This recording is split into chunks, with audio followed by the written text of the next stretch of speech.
Welcome into the Monday Mirror edition of Main Street Sports Today, presented by the Tennessee Orthopedic Alliance of Columbia. That's Wade Neely. I'm Maurice Patton. We're coming to you from the Lee Company studios of our respective homes on this fine Monday afternoon.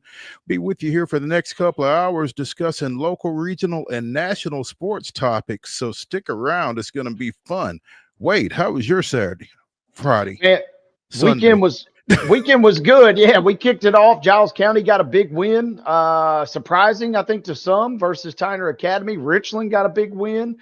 We did lose Ardmore, though. They fell out in the first round of the Alabama State playoffs, but it was good. And then went camping over in East Tennessee, so got to disconnect a little bit. And based on some of the returns, depending on what team you root for, wasn't the worst thing in the world over the weekend. Yeah, pretty good timing for a disconnect, I would dare say. So Ardmore lost in the first round of the playoffs. I thought Alabama was a week behind us. I did not realize that their playoffs started this weekend as well. That's what I was thinking. Full disclosure, I thought that up until this weekend, and that was not the case. I don't know. I don't know what Alabama's got. It's weird too, because I was also informed that the way that their bracket works is you cannot host consecutive playoff games unless you're the higher seed, clearly the higher seed. So if it's two number ones, you cannot host back-to-back weeks. Something about field management is what my buddy in Birmingham was telling me. So there was a chance that Ardmore, if they had won down in Birmingham versus Ramsey Friday, they would have gotten to host the next week, even though their record might not have indicated otherwise. So Alabama just weird. I know they got some really, really, really good football down there, but just kind of odd the way they do things. They've got some good football down there. I hesitate to call it weird, but it's certainly different. And I'm coming at it from a guy who has never really experienced anything other than Tennessee high school football. But I always thought I would never want to go to another state and cover high school athletics and have to learn all that. So luckily, I've not had to do that. But at any Ardmore, rate, they went 8-3, a really good year, kind of like Summertown. Had a 1-win season last year and then turned it around with 8 wins this year. Coach Jonathan Snyder and his bunch played well, battled all season, but yeah, they bowed out. So just 2 remaining for us here in Giles County as Ardmore is no longer. Understandable. That's one more than we have in Murray County at this point. But we'll talk more about that as we progress. In the second hour of today's show, we will be joined by Joe Rode of The Athletic, talking a little college football. Particularly, man, I've indicated it on this show at various points this year. I am really fascinated with Indiana and the job that Kurt Cignetti has done up there. And, any guy that walks in the door and says, I win, Google me, he's either going to be on a statue on campus or he's going to get run out of town on a rail. And Kurt Cignetti is working on the former. Indiana, with their 10th win of the season this past weekend, program had never won double digits.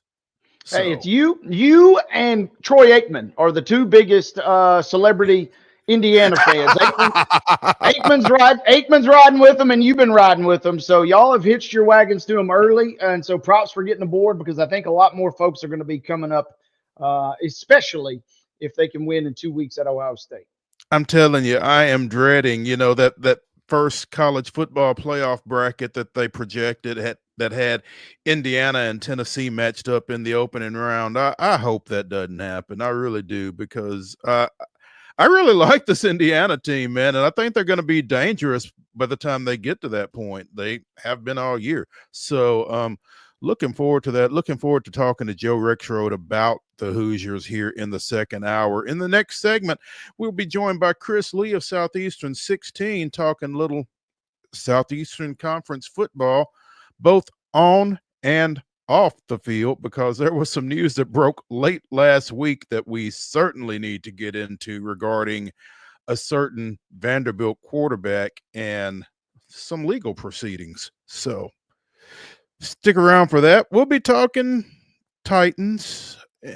We'll be talking some other NFL activity as well. Yesterday was pretty compelling in a number of stadiums across the National Football League. A lot of close and late situations. One for a certain undefeated team. We'll talk a little bit more about that. We'll talk a little basketball, both collegiately and professionally. Some interesting things to kind of touch on, and in our final segment, we'll get into the grab bag. NASCAR Cup Series season has concluded. We'll tell you how it concluded out at Phoenix, if you don't already know. The Miami Marlins apparently have filled the final managerial vacancy in Major League Baseball. And there's some football news from Canada that we'll touch on briefly as well. So, a lot to get to, and it's really a jam-packed show. So, Wade, without any further ado, let's get into this weekend's results and today's schedule on the rundown. This is the Rundown.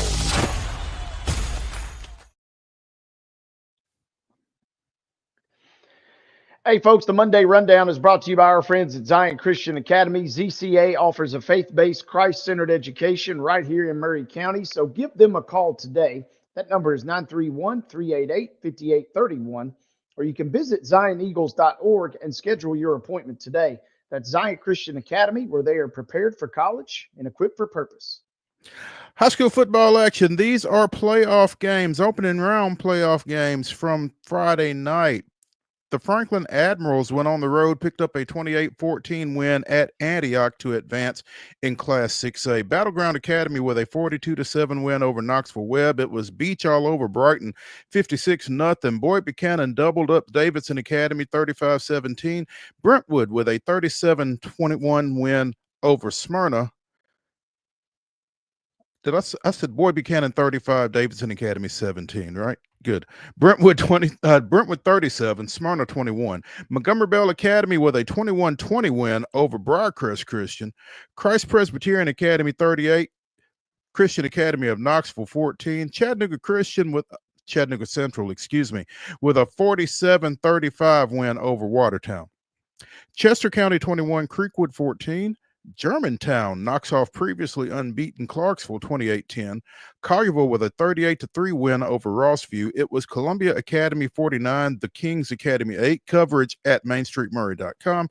Donaldson Christian with a 38-0 win over Tipton Rosemark. Eagleville defeated Houston County 14-6. East Nashville 44, Cheatham County nothing. East Robertson 49, Fayetteville 13. Franklin Road Academy with a 44-13 win over Chattanooga Christian. As Wade mentioned, Giles County defeated Tyner Academy 42-7. Coverage at the PulaskiCitizen.com. Just PulaskiCitizen.com. Blackman defeating previously unbeaten Green Hill 45-14. Houston with a 42-7 win over Dixon County. Huntington defeated Loretto in a battle of Mustangs, 63-28. Station Camp with a 47-24 win over Jackson Northside. It was Bartlett 44, Kirkwood 7. Lausanne with a 53-30 win over Pope John Paul II. Liberty Creek edged Fairview 27-20. And Centennial goes to the pit, comes out with a 34-7 win over Lincoln County. Good win for Centennial. More scores coming your way from Friday night. Middle Tennessee Christian picking up a 41-14 win. That's over Fayette Academy. Mount Juliet knocking off Coffee County. 22-10 was your final there. Springfield 32, Mumford 29. Nolansville in a hard-fought game defeats Tullahoma. 23-14 was the score. 41-0 Oakland on top of Lebanon. It was 19-2. That's a football score. That is a football defeating score. Columbia. You were on hand and witnessed the two and then the other two, right?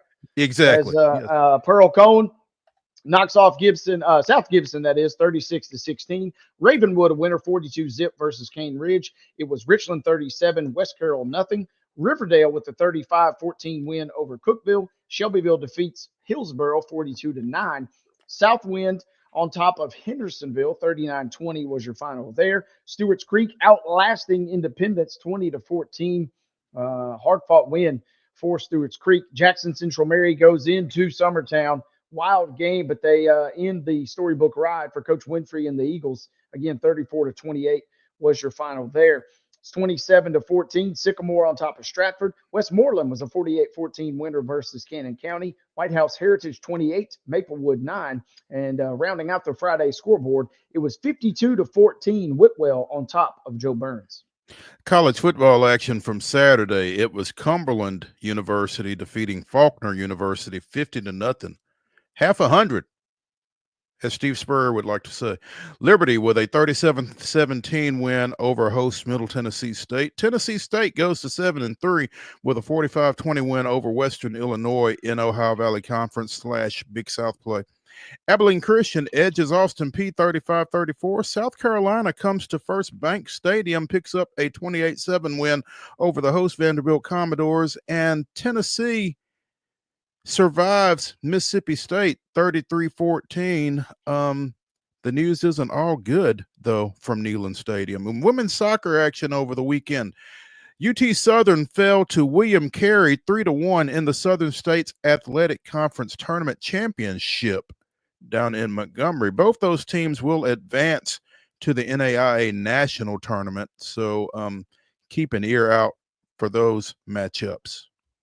Yeah, good result for William Carey. Those two rivals duking it out yet again. Still got more scores to get to you, folks. Let's go women's college basketball. Let's go back to Friday, where Cumberland defeats Indiana Southeast 66-52. Berry on top of Tribeca 72-50. It was Tennessee State 66-48 for Eastern Kentucky. Good win for TSU. Austin Peay got smoked by Vanderbilt 93-37. And MTSU in their Friday opener at home defeated Grand Canyon 57-47. Let's kick it to Saturday now. Lee on top of UT Southern 89-69. It was Mobile knocking off Fisk 62-59. Huntington defeating Cumberland 70-61. Lynn College defeating Tribeca 54-49. It was Stillman on top of UT Southern 92-70. Belmont 75. Wichita State 55. Real quick, that Lee UT Southern, that was a men's score from Saturday, exhibition contest for UT Southern, 89-69. And the women's score was Stillman 92, UT Southern 70. There we go. So the women did not play twice on Saturday. Okay. Yeah, I know they like to squeeze them in, but that threw me for a loop for a second there. And I do remember our buddy Jay Walton was cheering on his contingent versus UT Southern on Saturday. There we go. Hashtag player safety. Men's basketball action from over the weekend. On Friday, Palm Beach defeated Tribeca 77-64. Austin Peay with a 68-66 win over Butler. That's a good win for the Govs. Furman with a 76-74 win at Belmont. Big shot late by mid-state product PJ Smith to win that one for the Paladins. Colorado State 87, Tennessee State 79. On Saturday, Fisk with an 82-70 win over Midway. Tribeca defeated Embry-Riddle 91-85. Tennessee went up to the KFC Yum Center and smacked the Louisville Cardinals 77-55. Lipscomb 78, Wofford 69. Middle Tennessee State goes on the road, picks up a 79-56 win at Abilene Christian. On Sunday, Vanderbilt defeated visiting Southeast Missouri State 85-76, and Wyoming defeated Tennessee State 81-66. On the ice, the Preds with a 4-0 win over the Hockey Club of Utah. NFL action on Sunday of local interest. It was the LA Chargers 27, the Tennessee Titans 17. And from the association, the Grizzlies picked up a pair of wins on back-to-backs, defeating the Wizards 128-104 on Friday and the Blazers 134-89. Goodness gracious. What's that? 45 points. Big win. Real quick, that one was last night. And the only reason I know that's because our boy Yuki, he got in at the end of the game. Well, in a 45-point game, I'd hope he did. Yeah, he got in and he made a bucket, and the entire Moda Center was going crazy for him. So he's got the visitors fired up. So Yuki Mania is officially running wild down there in Memphis and beyond. There we go. Stayed up late to watch a little bit of that one last night. Women's basketball now. Let's dive into our schedule. Game getting underway at 6 o'clock. You can catch it on ESPN+. Tennessee State will travel to Lipscomb, short drive, taking on the Bisons tonight. Chattanooga is going to be at Austin Peay. That game comes your way at 7 o'clock tonight and can be seen also on ESPN+. Men's basketball this evening of local note. Welch will be at Tribeca. That game gets underway again at 7 p.m. A couple of other games in the NHL tonight. The Preds will kick off that long road trip tonight out at Colorado. Game gets underway at 8 o'clock, can be seen on FanDuel Sports South.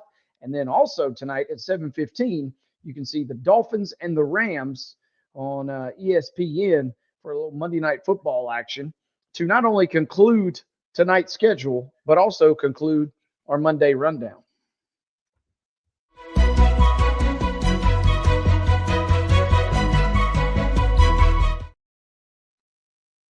Your top story brought to you, as always, by the fine people over at Piggly Wiggly in Neely's Mill in Columbia. Be sure and check out their delicious daily deli lunch options available from 11 a.m. until 6 p.m., which means right now, if you're in Columbia and you're hungry, slip on over there.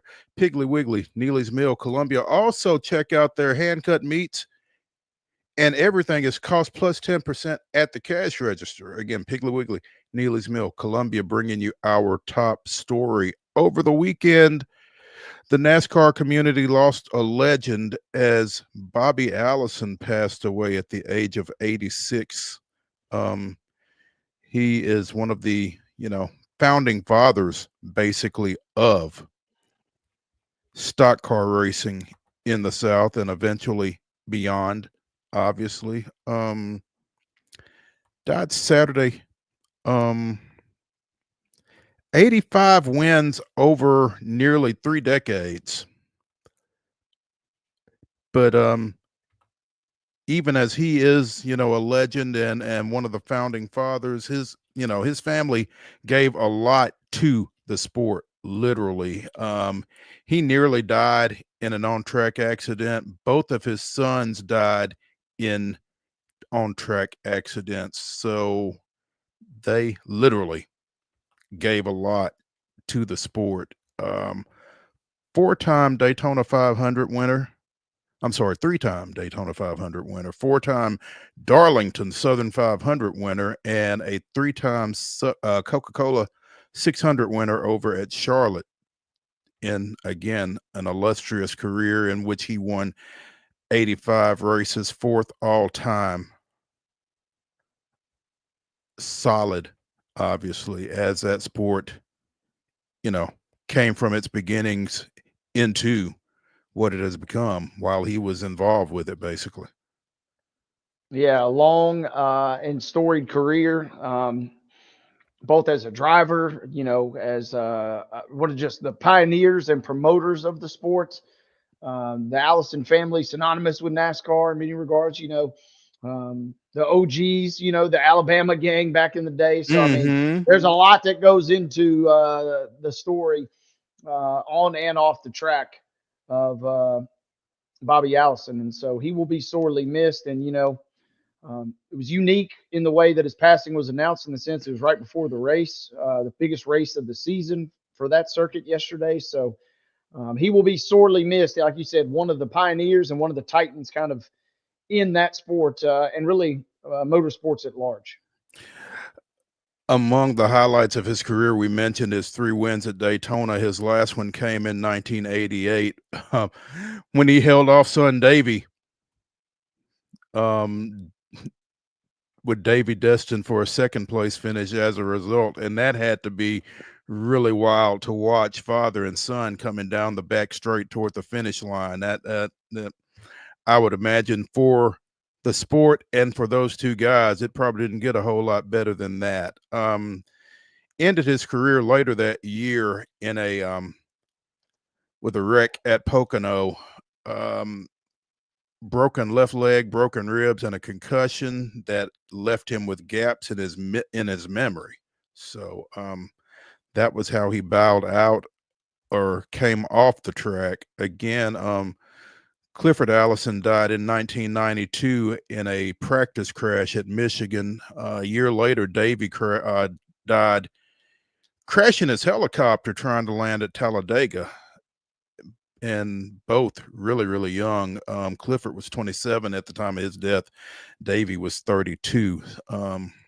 So that was obviously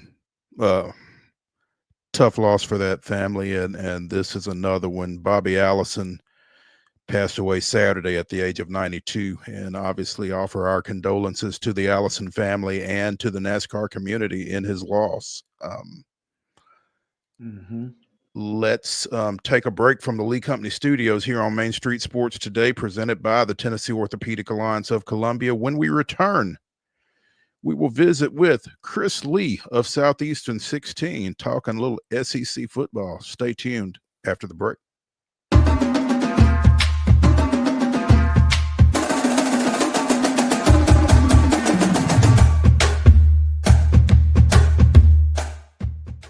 Whether you're an athlete or a weekend warrior, when it comes to your performance, don't settle for anything less than excellence. We're proud to announce that Mid-Tennessee Bone and Joint Clinic is now Tennessee Orthopedic Alliance of Columbia, where we are redefining sports medicine and orthopedics. Tennessee Orthopedic Alliance's team of expert sports medicine physicians understands the unique demands of your body. TOA Columbia specializes in personalized orthopedic care, offering state-of-the-art treatments for everything from sports injuries to joint replacements. Learn more at toacolumbia.com. Step into the Lionel retail store at Opry Mills, Nashville, and you'll be captivated by all the magic of the 123-year history of Lionel trains. Whether you're already a train enthusiast or just getting started, Lionel will energize your love for trains. NASCAR fan? Come check out your local Lionel station to learn all there is to know about model trains and die-cast NASCAR collectibles. Visit nashville.lionel.com or call 615-455-9399. So Busy Bee is a very close-knit family. We fight just like every family does. We have arguments, but we always come out with a solution to the problems. We don't just fight about what we want, we fight about what customers need. We want to make sure that every customer we go to is more than satisfied. And that doesn't just start whenever we show up at their door, that starts when we show up every day at work. We want to make sure that we are serving our customers to the best of our ability. Custom Stone Handler supplies over 600 distributors and suppliers with quality stone products. Along with River Stone, we produce and distribute over 100 building, landscape, and other bulk products. Our goal is to provide quality products, service, and partnerships to ensure our customers' success. We firmly believe that the measure of any person or company is how they treat other people and customers. Give them a call at 931-490-4990 or visit CustomStonehandlers.com. With Lee Company technology, the best handymen are hands-off. Lee Company techs have been using visual findings and other smart technology tools for years to add transparency and virtually take customers along. You see what we see, whether we're in a crawl space or on a roof. With Lee Company, technology helps us help you, no matter what's happening in the world or at your house. He shoots, and he scores!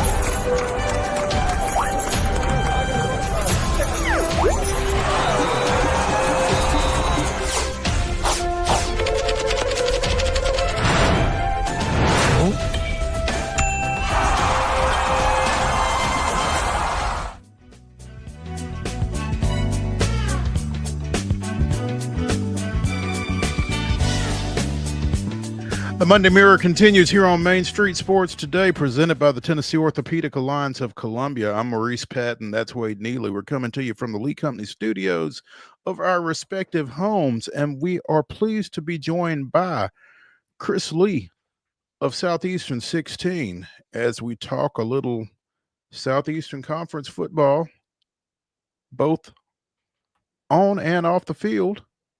Chris, good Monday. Good Monday to you. How's it going? Busy. I bet. It's the overlap of football and basketball, and as you know, we cover both. Yeah, and you guys do a great job with both, by the way, between you and I just went blank on your best on our basketball guy, friend of the show. Yeah. Blake Lovell. Yes. Goodness, I could see his face. I couldn't pull up the name, but yeah, man. I know y'all are busier than a one-legged man. And well, anyway, Yeah. but and it doesn't help when you've got legal filings to deal with on top of it. One of the most dynamic players in college football this fall, Diego Pavia, has filed a suit against the NCAA in regards to the eligibility of former junior college athletes. Filed Friday in the U.S. District Court for the Middle District of Tennessee in Nashville. He is seeking a temporary restraining order in order to play an additional 2 seasons. Now, this is supposed to be his last year, right, Chris?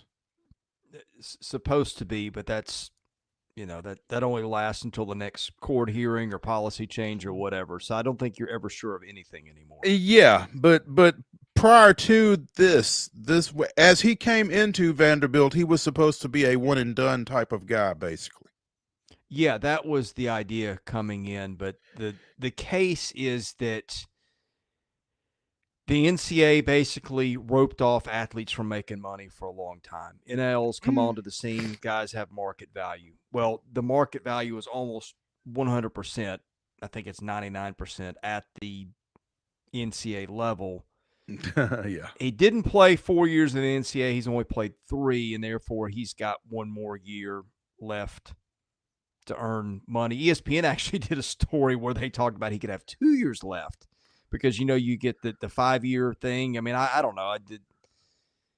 At this point, maybe it becomes a situation where we just put an age cap on it. I'm kidding. But, I mean, let guys be perpetually eligible. But, yeah, it's crazy it is. That was an article, that was an angle I didn't think of. And I talked to the attorney for the story, is that ESPN saying, hey, if this takes, it might give him 2 more years. And given the pinata that the NCAA has become in court these days, I mean, there's no way to think that this won't happen. Yeah, I mean, I'm not the guy to sit here and argue the legal case for why it should happen or shouldn't, but just based on the fact that every time the NCAA goes to court, it takes a loss. Now, maybe at some point that ends. Maybe at some point the cases get increasingly ludicrous to where there's a breaking point on it. But just in the sense of history, yeah, it seems like they lose everything they try to fight. Yeah, and almost to the point that they've stopped trying to fight on a lot of fronts. But I mean, I don't know. I guess if you treated junior colleges like you treat prep schools, it wouldn't be that far of a stretch, I don't guess. But it's certainly a paradigm shift. Yeah, I don't know how to say it much better than you just did, so I'll just leave it there. Well, I'm flattered. But it's here's the thing about it, though. If you are Vanderbilt, and Clark Lee has said, I want Diego Pavia to play as long as he can, and I can see why he would say that. But and it's not like, realistically, it's not like Diego has NFL prospects, given his stature. Yeah, I'll tell you where I could see him playing, and it's because I've got a nephew there, and I watch him a lot. I think he'd be a great fit in the CFL, watching the quarterbacks there. I think his skill set fits a lot of that. I mean, my nephew plays. Vernon Adams is the guy throwing him balls, and I've stood face-to-face with Vernon. He's not a lot bigger than me, if even that at all. And Diego's kind of in the same mold in terms of physicality. I think he's probably 5'9", 5'10". It's just hard to make the league as that size of quarterback. And look, to count anything out for Diego Pavia at this point would be kind of a mistake. But realistically, you run up against it at some point. And look, if you're Diego Pavia, you could make 7 figures playing in the NCAA next year. So who would blame him for trying, right? I would too. Absolutely. But I guess my thing is Vanderbilt kind of gets held a little bit hostage at the quarterback position. I mean, if he's coming back, then obviously he's your guy. If he's not coming back, you got to go in another direction, and that's going to impact both your guys who are there and whoever it is that you're trying to recruit. So it as much as Clark says that he'd like for him to be there as long as possible, kind of puts them in a tough position, I would think. Well, included in my story was a short paragraph about the transfer portal windows, and that was not by accident because, and neither is the timing of the suit, by the way. They want to get a quick answer or injunction one way or the other because the portal's opening here in December, not to mention bowl practice, National Signing Day, anything else you can think of. But by the way, at some point, I hope we blow this whole thing up and work on timelines as an aside. And I'm sure the coaches hope that too. But back to where I was going, that was intentional. They want to know, is he our quarterback or not? Because if he's not, that might mean some portal shopping that they weren't planning on otherwise. And now, look, Nate Johnson also has been in the system now. By the time the season's over for a year, he's getting a nice check to be here from what I'm told. And, he's got all kinds of athleticism. Accuracy's been the issue. So maybe he's an answer too. Maybe they got somebody else on the roster. But, like, if the court ruling goes the way it goes, then you have your answer. From what I'm told, he's not really looking to go anywhere else. And that was part of the timing of this. Yeah, Chris, that's what I find so fascinating is we're talking about such a unique situation with Pavia, a guy that probably not going to end up in the NFL. And, if he wants to go CFL, sure. But as you just said, he's kind of the perfect candidate for this situation because he stands to make the most money, at least in the short term, if he can grant 2 years of eligibility, one for sure, let alone two, obviously.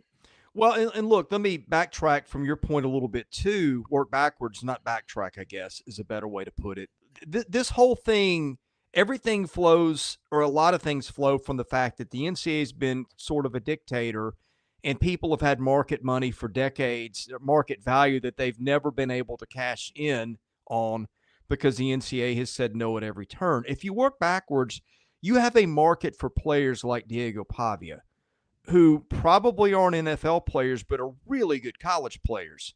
It can make a big difference. I mean, Diego Pavia next year is worth $1 million or $2 million to Vanderbilt. I would have to think, which is probably more than the zero he would get paid in the NFL, I think. Now, again, the CFL is an option, and I'm not trying to bag on Diego. You don't know, but I just don't see that's not going to fit the profile of what the NFL needs. I think there exists a profile of player that's a really good college player, and that kind of guy has been deprived of making a certain sum of money for years, and that's really a lot of what this case is all about.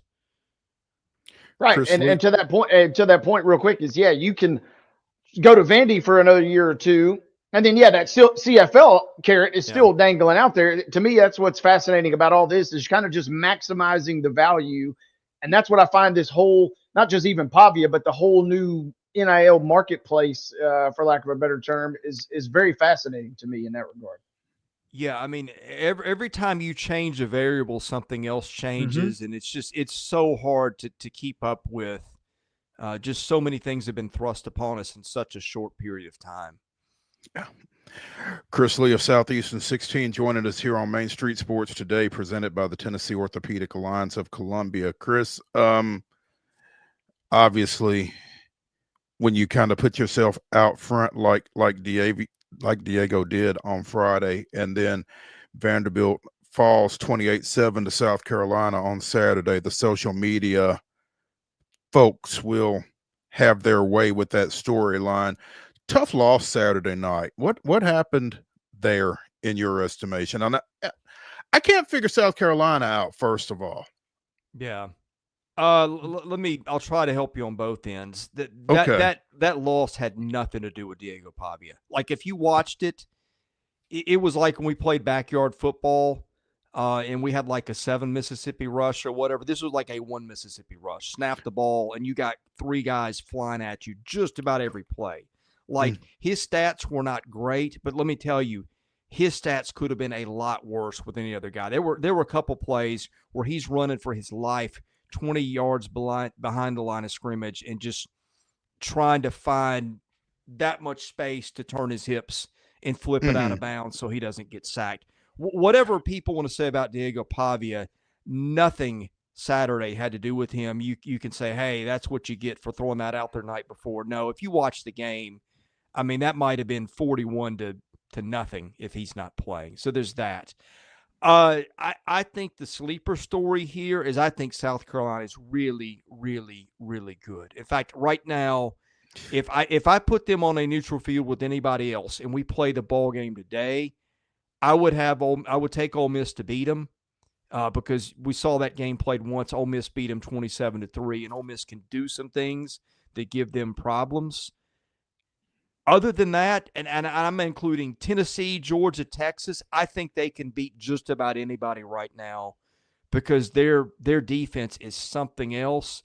Their quarterback, Lenore Sellers, getting better every week. Remember, he's a redshirt freshman who's thrown 4 passes coming to the year. You can see him improve every week. He's, 6'3", 240. Vanderbilt had a chance to pin him down a couple of times. He's such a massive physical specimen. Like, he had a play where he almost got sacked for safety and turned it into a 51-yard pass. And then they've got Rocket Sanders, who looks a lot more like the Rocket Sanders from 2 years ago. It is all starting to come together. Sellers is getting more experienced. They're not turning the ball over as much. And I'm telling you, when they are playing well, they can beat anybody. They've won their last 3 with that 28-7 win over Vanderbilt, previously knocking off Texas A&M. And I don't think I don't want to say I don't think anybody saw it coming. I think people thought that Texas A&M was good enough that they could take care of business against South Carolina because 2 weeks prior, South Carolina had played Alabama to a 27-25 loss. And I think that got a lot of people's attention. But I thought that Texas A&M was good enough that it didn't matter. Obviously, I was wrong, and I don't think I was by myself. But, this team has been tough to figure. A stat that might help you out, and I've got this in front of me, and if my note-taking has been right, then I'm right on this. The games they lost to LSU, lost the turnover battle 2-1. Lost to Ole Miss, lost the turnover battle 2-1. Lost to Alabama, lost the turnover battle 4-2. Every other game this season, they have been even or positive in the turnover margin. They have won every one of those games. They've stopped turning the ball over, and they are now, they've won 3 straight games under that scenario. They've won 3 straight games. They finish up with Missouri, Wofford, and at Clemson. They could win 3 more. Chris Lee of Southeastern 16 with us. On the other hand, Chris, Vanderbilt has lost to Texas and they've lost to South Carolina here in this last stretch. And it sounds as if neither of them is necessarily a bad loss. I mean, what do you make of Vanderbilt here over the last little bit? Well, South Carolina was not a bad loss in the sense of who they played. It was a bad loss in the sense that was a lopsided game. I was a little concerned coming in that they were starting to run out of steam. Their last 4 SEC games, they've been under 300 yards of total offense. Hard to win in college football with that. It feels like they've just been hanging on to whatever Diego Pavia can give him. He's not been playing 100%. The defense had gotten a lot better and then just got gashed, got physically overwhelmed by South Carolina, missed like 15 or 16 tackles. They weren't very good. Clark Lee wasn't happy with it afterwards. But they need a bye week in the worst way. They now get one before they go to LSU, and I'm very interested to see how they come out of the break because I think 2 weeks of health can potentially do a lot for this team. And last time Vanderbilt got a week off, it beat Alabama. You've mentioned quite a few teams there, Chris, in the last couple of hits there. I'm curious, have you got the SEC tiebreakers committed to memory just yet? Where do you stand on that? Because we are approaching nuclear holocaust here in the next week or two if the right game falls a certain way. Yes, Saturday is usually, or Sunday's a lot, and Monday's a lot of my research time. Basketball is kind of eating into that. I'm working on some stuff. I think ESPN FPI during the Alabama game put up the probabilities for SEC title game, and I think they had Texas and Alabama as 1 and 2, maybe based on what they thought would happen here on out. I think Tennessee was 3.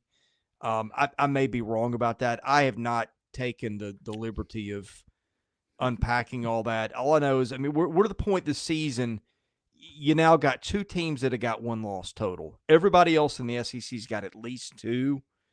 And yeah, I'm glad I'm not the guy that has to do that for a job right now. You talk about this Vanderbilt LSU matchup in a couple of weeks. Between now and then, LSU goes to Florida, which has to work in Vanderbilt's favor on more than one level. One, LSU gets the taste of that 42-13 drilling they just took to against Alabama, out of their system.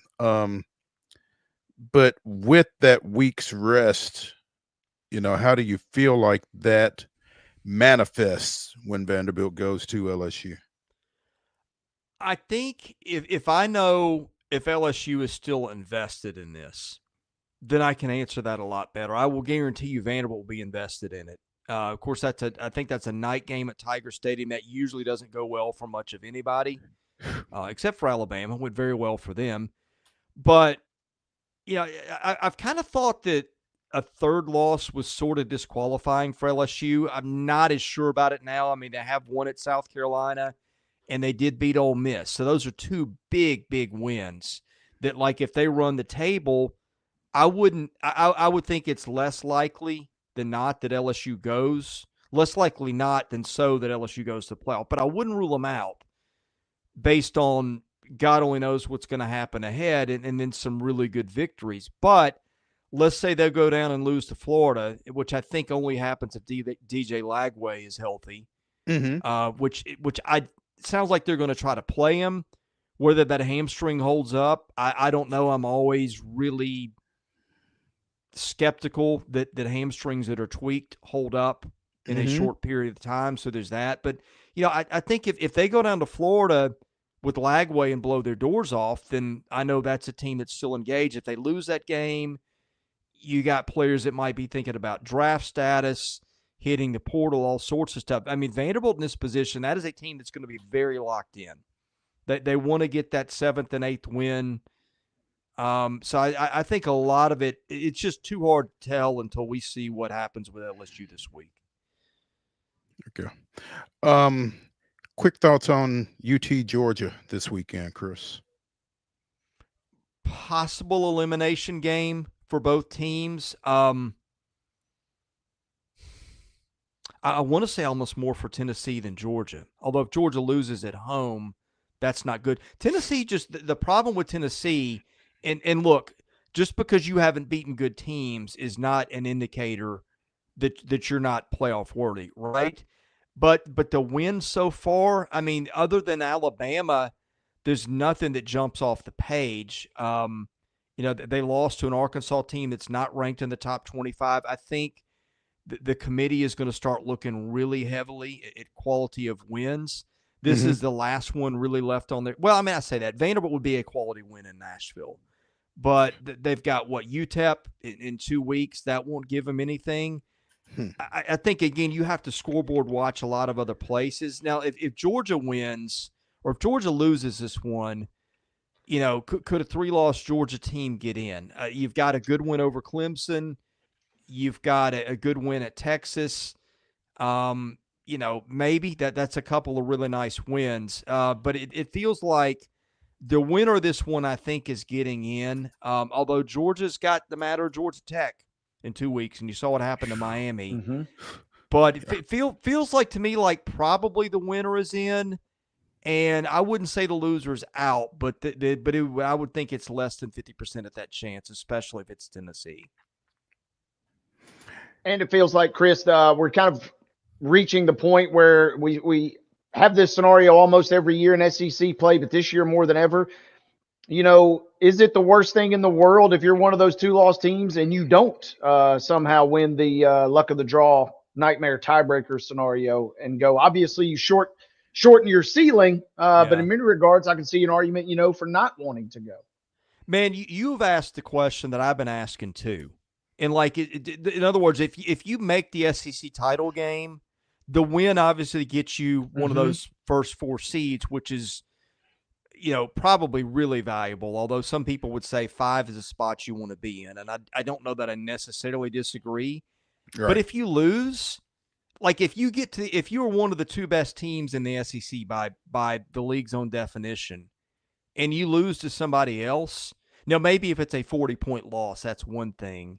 But if it's a field goal or a touchdown, do you really get that counted against you? I don't know. And I think that's probably one of the problems that Tennessee's got if it doesn't make the title game. If you go 10-2, you start stacking the wins up. I think Tennessee probably is one of the best 12 teams in the country. But are we going resume, or are we going how good do we think you are? That's a lot of questions I just threw at you. But I'll go back to where you started. I just don't know. And part of me wonders if the loser of the SEC title game, that's kind of like a mulligan. Wouldn't be shocked, but also, if the game plays out a certain way, I would also not be shocked if they hold that against whoever that team is. But it's one of those situations, kind of like Mo and I were talking about high school football 2 weeks ago. There's so many scenarios that are in play right now. I'm kind of just covering my eyes and just waiting week by week until I can at least stomach some of the scenarios without having to, get a new motherboard for my computer to process them all. The one that I might watch is A&M. Let's say A&M goes 6-2 and loses the SEC title game. They also took a home loss to Notre Dame, so that would be at that point 4 losses. I don't know that a 6-2 A&M. I feel like they're on the outside looking in at the tiebreakers anyway, based on what I was seeing on FPI's playoff projections. That might be the one thing. Like if you took an out of conference loss somewhere, LSU would be in that situation too with Southern Cal. But yeah, it's crazy this year. There's so much parity. It's not like there's a lot of teams out there that like, hey, we beat Alabama, Georgia, and Texas. It's not like everybody's just got a resume screaming, we're in. You're lucky to have 1 or 2 really, really great wins. And by the way, some of those teams that have got those might end up with 3 or 4 losses. So it's really interesting to see how they sort it out. How ironic is it that in the first year of a 12-team playoff, that may not solve anything, because it feels like your top 4 is almost pretty clear cut. Yeah. But, a 12-team field might become almost as problematic as 4 was last year. I agree. I've had the same thought. Like what happens, like if we'd said before the season, Georgia doesn't make the 12-team playoff, we would have been like, what? Yeah. But I mean, Georgia could not make the 12-team playoff. If Tennessee goes down there and beats them, I think I would, like I said, I wouldn't count them out, but I think the odds are against them at that point. And that speaks to the parity that we have in college football right now. Yeah. Buckle up. Chris Lee of Southeastern 16 joining us here on Main Street Sports Today, presented by the Tennessee Orthopedic Alliance of Columbia. Chris, we appreciate you taking some time with us, and I'm sure we'll be catching back up with you. Yeah, thanks for having me, and happy Veterans Day out there to all those who've served us. Absolutely. Thank you, sir. Thank you, we'll Chris. talk as we continue on Main Street Sports Today, presented by TOA of Columbia. When we come back to the Lee Company studios, we'll be talking a little professional football. Stay tuned after the break.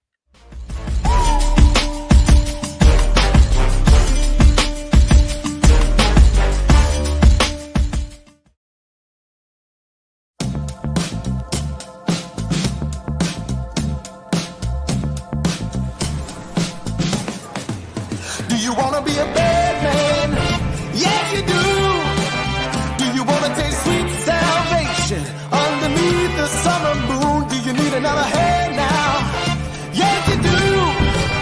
Go see Miss Josie down on Columbus Avenue. All right, Columbus Avenue. At Delta Dental of Tennessee, we know our success begins and ends with providing superior quality service, and that includes serving those who need it most.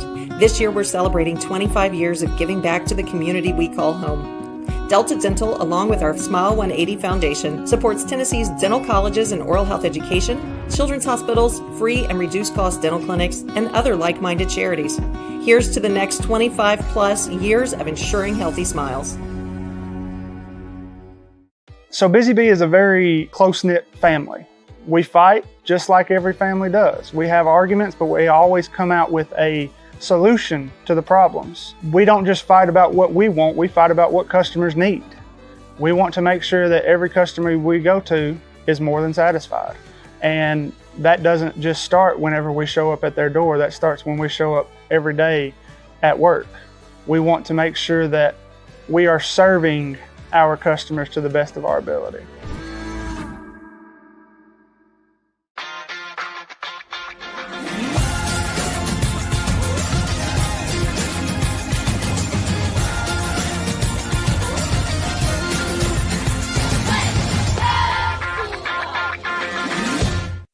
With Lee Company technology, the best handymen are hands-off.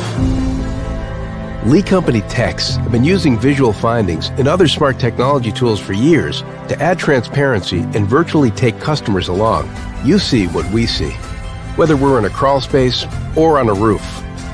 With Lee Company, technology helps us help you, no matter what's happening in the world or at your house. Whether you're an athlete or a weekend warrior, when it comes to your performance, don't settle for anything less than excellence. We're proud to announce that Mid-Tennessee Bone and Joint Clinic is now Tennessee Orthopedic Alliance of Columbia, where we are redefining sports medicine and orthopedics. Tennessee Orthopedic Alliance's team of expert sports medicine physicians understands the unique demands of your body. TOA Columbia specializes in personalized orthopedic care, offering state-of-the-art treatments for everything from sports injuries to joint replacements. Learn more at toacolumbia.com.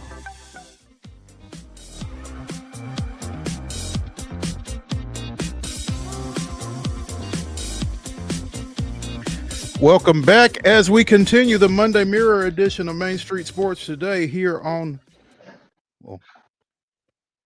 we continue the Monday Mirror edition of Main Street Sports Today presented by the Tennessee Orthopedic Alliance of Columbia. That's Wade Neely. I'm Maurice Patton. I'm a little shaken because of some news that we are going to touch on here in just a second. But first, we mentioned the Titans fell out at Los Angeles to the host Chargers 27-17 yesterday. And, you know, I'm not sure what the news is there at this point.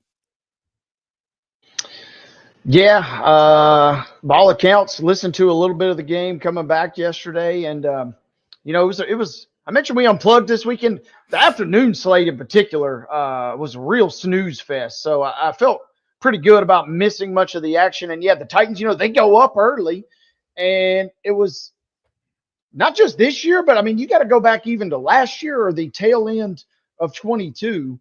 The second half has been putrid in terms of offensive production for this team. And at this point, I really don't know what the answer is. And I really don't know what you could do maybe to try and fix it, because it's been a rough go.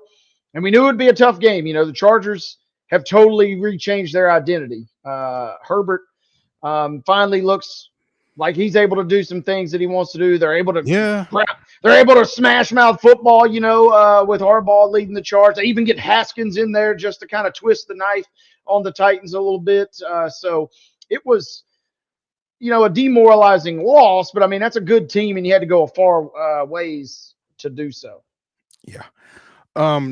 Scrolling through Twitter as we are wont to do, I saw a tweet. Well, I was tagged on a tweet basically by a friend of the show, Mike Patton, no relation, who directed me to basically the Seattle Seahawks page, where the Seahawks have announced former Texas A&M linebacker, former Mr. Football winner at Centennial High School, Tyrell Dodson, has been released this afternoon. Dodson signed as a free agent with the Seahawks after beginning his career in Buffalo. Started all 9 games this season for the Seahawks. 71 total tackles, 2 sacks, 5 tackles for loss. Started the first 7 games at middle linebacker, moved to weak side backer with the acquisition of ex-Titan Ernest Jones IV. Again, 71 tackles in 9 games. Tyrell Dodson is on the street. crazy, right? And I think first of all, we've said this for the last couple of weeks. Nobody knows what the hell the Seahawks are doing because they can beat anybody, but they can also absolutely lose to anybody. 2 weeks ago, we thought they might win the NFC West. Now they look like they might be on the climbing up the rankings of Tankathon. And they continue to release basically their starting linebacker unit, and Mike McDonald is a good coach, has had a great track record, been around a lot of successful places and programs. Surely they know what's going on, but to the untrained eye, it doesn't kind of seem like it. To the untrained eye, it looks awfully chaotic all of a sudden. I mean, again, you signed this guy as a free agent. He started every game, so it's not like his play has dropped off. It doesn't seem like. I mean, because you would have gotten him out before this if that were the case, right? So this is odd. But again, 71 tackles in 9 games. He's been productive. You feel like he's not going to be on the street for very long, but he is right now. So we will. Yeah, like I said, who the hell knows what the Seahawks are doing, and that division race is going to end up being a lot of fun to watch because you got the Cardinals leading at 6-4, but the 49ers look pretty, decent at times yesterday. Maybe getting back to their old self. You got the Rams there at 4-4 in Seattle again just 2 weeks ago, before they lost 3 weeks ago rather before they lost 2, and then the bye week. They're sitting there at 4-5. And as good as the NFC North is, and, as good as the Commanders or the Eagles, whichever one of those 2 teams gets left out of the division race, the playoff spot is dwindling, and it looks like it's probably only going to be room for that NFC West winner at this point. Yeah, that NFC East, like you said, looking pretty stout with what Philadelphia did to Dallas yesterday. Yeah, you got them 2, and then toss the Bears out now. A couple of weeks ago we dared to dream and talk about all 4 teams making it. You can scratch the Bears off the list, I think, comfortably, but the Packers and Vikings and the Lions, 2 of those 3 are going to gobble up a berth. Oh my, yeah. Absolutely. You got the Eagles and the Commanders. One of those teams, all those teams in the West are battling for one spot, it feels like.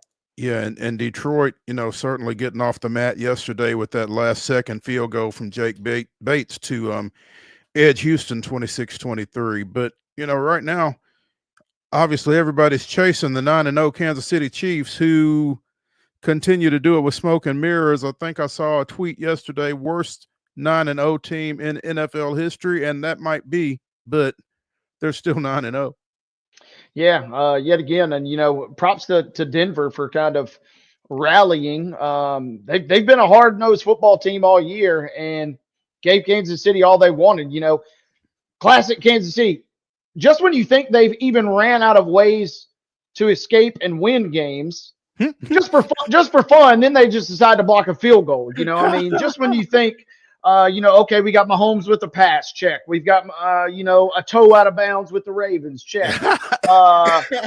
Just for fun, if you have a bingo card, you definitely are approaching bingo with the ways that they have won a game in this 9-0 streak.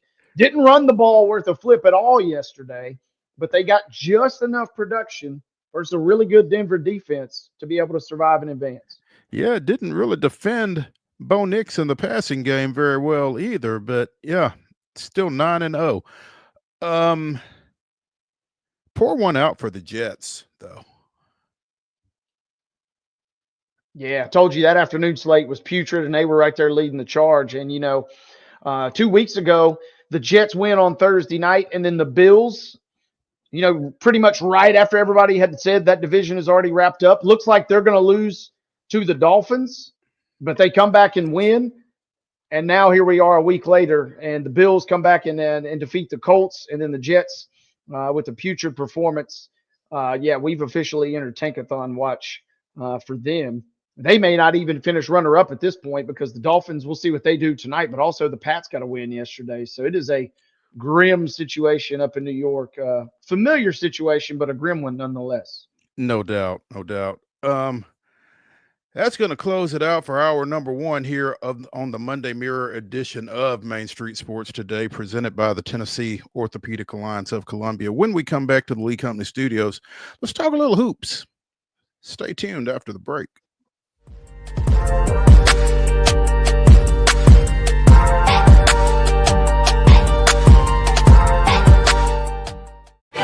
Nashville's Nutcracker returns to TPAC this December, presented by Nashville Ballet.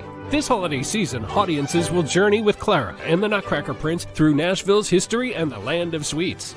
Tickets at NashvilleBallet.com. Hi, I'm Dr. Vilay Saisuka, CEO and founder of Premier Foot and Ankle Centers of Tennessee here in Murfreesboro. We offer foot and ankle care from ingrown toenails to diabetic foot wounds. We also fix ankle fractures and things like that.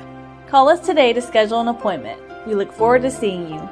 Because here at Premier Foot and Ankle, we believe that the journey begins with happy feet. Whether you're an athlete or a weekend warrior, when it comes to your performance, don't settle for anything less than excellence. We're proud to announce that Mid-Tennessee Bone and Joint Clinic is now Tennessee Orthopedic Alliance of Columbia, where we are redefining sports medicine and orthopedics. Tennessee Orthopedic Alliance's team of expert sports medicine physicians understands the unique demands of your body. TOA Columbia specializes in personalized orthopedic care, offering state-of-the-art treatments for everything from sports injuries to joint replacements. Learn more at toacolumbia.com. Jones & Lang Sporting Goods here in Columbia has been outfitting teams, officials, and anybody else from T-ball to college for 50 plus years. Be sure and check them out at 931-388-8060 or online at jonesandlang.com. Jones & Lang Sporting Goods, the look of a winner. Zion Christian Academy, zioneagles.org or 931-388-5731. You can schedule your appointment. Go tour their campus. It is beautiful over there, and you're definitely going to want to see it. Again, it's zioneagles.org. Give them a call, 931-388-5731, and schedule your tour today. With Lee Company technology, the best handymen are hands-off. Lee Company techs have been using visual findings and other smart technology tools for years to add transparency and virtually take customers along. You see what we see, whether we're in a crawl space or on a roof.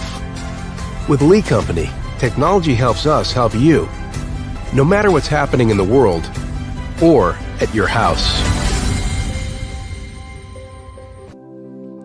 Custom Stone Handler supplies over 600 distributors and suppliers with quality stone products. Along with River Stone, we produce and distribute over 100 building, landscape, and other bulk products.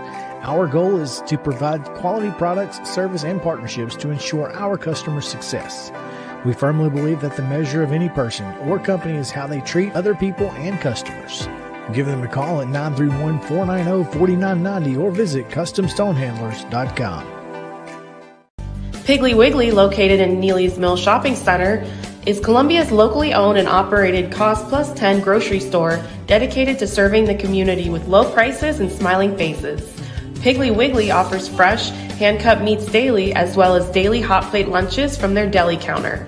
You're certain to see smiling faces and a helping hand when you're here at Piggly Wiggly. Come by and check out our fresh produce, high-quality meats, and more. Down home, down the street, we'll see you at the Pig.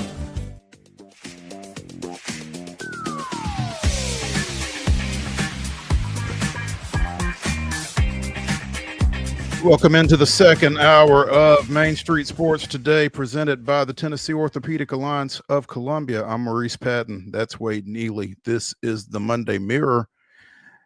And as Curtis Blow would say, they're playing basketball. Tennessee, and I know it's the middle of football season and it's Saturday morning, but 11 a.m., I'm sitting there watching the Vols and Louisville. And Tennessee looked pretty impressive for, November 9th. Wade, I know you were unplugged, but they were up. I was going to say, you were a savage for doing that. Props to you. That's now, to be fair, the 11 o'clock window, as you were saying about yesterday's early NFL window, the 11 o'clock window Saturday wasn't overwhelming. So I didn't necessarily feel like I was missing anything. But, with all of the new bodies under Rick Barnes, I wanted to try to get a look at him because, I am a sports talk show co-host. So Chaz Lanier appears to be pretty much as advertised. Zakai Ziegler is still Zakai Ziegler, wreaking havoc on the defensive end and distributing the ball and knocking down threes when folks leave him, which is way too often for other teams. So Tennessee with a 77-55 win over Louisville that I'm not sure was that close. Yeah, anytime you go on the road, obviously, and win is good. And Louisville is supposed to be. They did get a few votes in the preseason poll, so I don't think they're supposed to be as putrid as last year. Trying to rebuild, but yeah, anytime you can go on the road and win, especially in that building, they do kind of protect their home court pretty well. And so the Vols, I think they're going to be okay, right? It just feels like they got too much leadership and guys that have been there. That obviously talent goes a long way too, but it just feels like that talent and chemistry and experience is going to be able to carry them pretty far. Yeah, you like to think so, and defense travels, and you know how Rick is. I mean, if you're not playing defense, you're not playing. So, holding Louisville to 55 points in their barn has got to be a pretty good showing. I would like to think that Rick feels pretty good about that. Again, Ziegler and Lanier with 19 points each in that victory. I'm not sure that you want Zakai leading the team in scoring with a whole lot of regularity. You would think not. And, Tennessee is, as Ben McKee told us, they're still going to run their offense. Yeah, you got a massive hole because Connect was just this supernova phenomenon last year. And tailoring your offense to him was obviously a great move. But you can't really bank on that, and you can't really afford to make too dramatic of changes. So at its core, Rick Barnes is he is a legend. And so seeing him do his thing, we shouldn't be that surprised. I think the SEC is going to be a fun race again this year. Yeah. We talked to Nick McDevitt a week ago around this time after Middle Tennessee State opened the season with a resounding win over Oglethorpe. Well, they went out to Abilene Christian on Saturday, picked up a 79-56 win to move to 2-0 on the season. JP, Justin Porter with 24 points, Cam Weston and Issam Musafa with 14 points apiece, and Jalen Counter with 15 off the bench. When we talked to Chip, we talked about Counter kind of being on a minute count as he's coming back from injury. Well, he got 21 against Abilene and again scored 15 points, 6 of 9 from the floor, 1 of 3 from 3. So that's when you're getting four guys in double digits, you got to like your chances, I would think. Yeah, good win for them. Same deal, right? Road wins are tough to come by, but it seems like MTSU has a nice blend, just on a different scale than Tennessee, but certainly feels like they have a nice blend of experience, but also some talent. And I think they're going to be fun to watch this year. How many wins per se that translates into, I'm not totally sure just yet, but I think they're going to be entertaining. And I think they'll be in a lot of close games, even on nights where they're maybe not predicted to win or not supposed to win. I think they're going to be right there in the thick of things in conference play. Feels like. We talked about MTSU women opening the home portion of their schedule Friday night with that 57-47 win over visiting Grand Canyon. Well, now they load up and they head east to take on the Lady Vols at Thompson Bowling Arena at Food City Center. And I was looking for a quote from Coach Rick Ensel regarding tonight's matchup because you know how Rick is.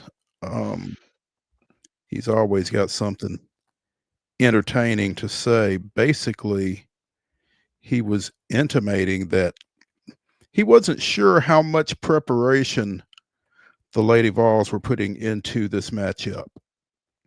Now, I don't know if that was to try to get under his young lady's skin or what the objective was there, but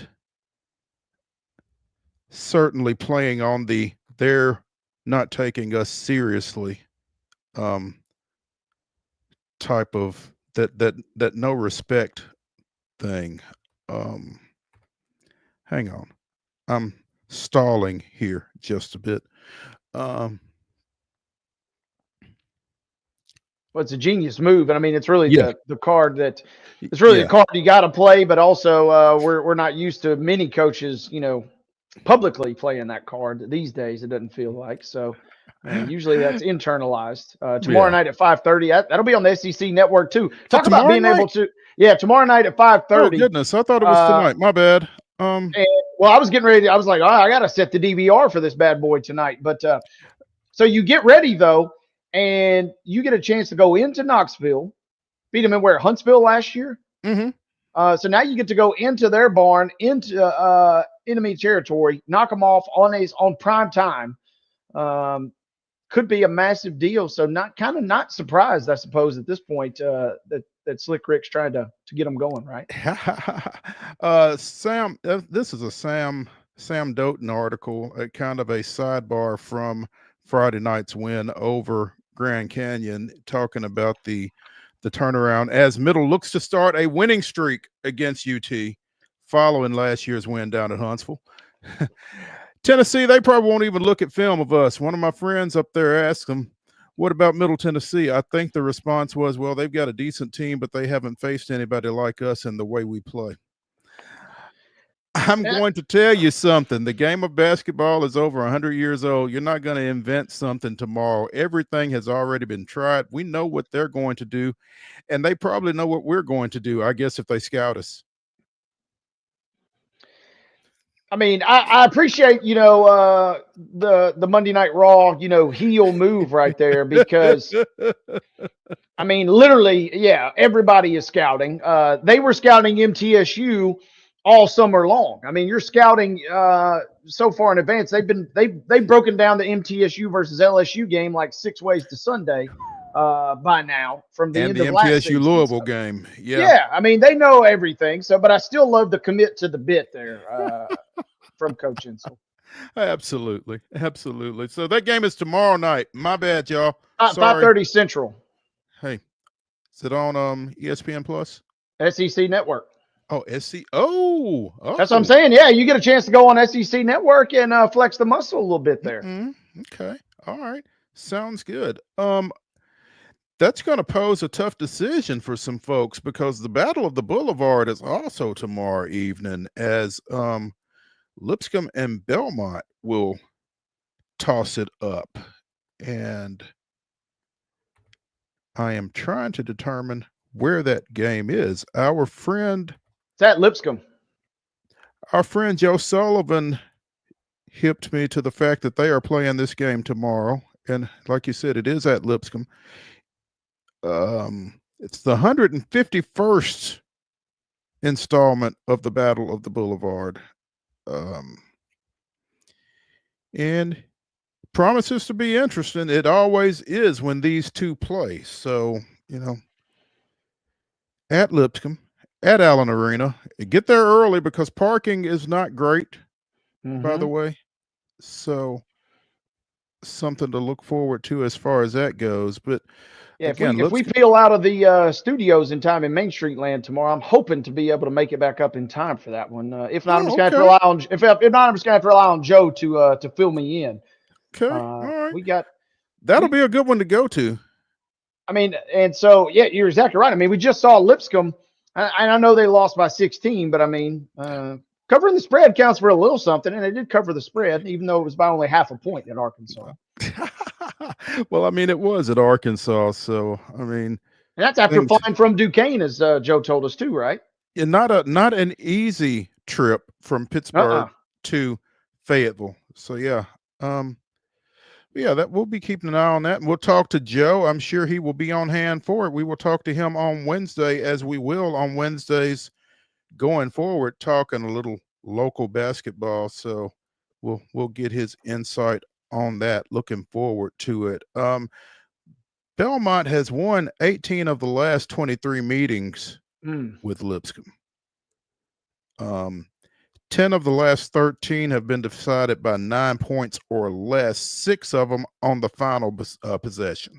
So 7 o'clock tip, you can see it on ESPN Plus, or you can just battle the traffic and run down there. So should be worth Joe, or tune in to us on Wednesday, and Joe can bring you up to get speed. everybody brought up to speed. Yeah, absolutely. That's all. And like you said, I'm glad you said that though, because just mentally, it felt like I've only been to a handful of those in the last several years, but it feels like the games have always been close, no matter what kind of streak Belmont is on, or if Lipscomb's got a spunky team. It feels like it's always a tight game. This game is tonight. Cleveland goes to Chicago. Cavaliers, Bulls. The Cavaliers trying to go 12-0. They are the only undefeated team in the National Basketball Association right now. The last undefeated team. We know how hard it is to win in this league. Former Brentwood Academy and Vanderbilt standout Darius Garland said, and now 11-0. We're the hunted. We're not the hunters no more. You got that right, big boy.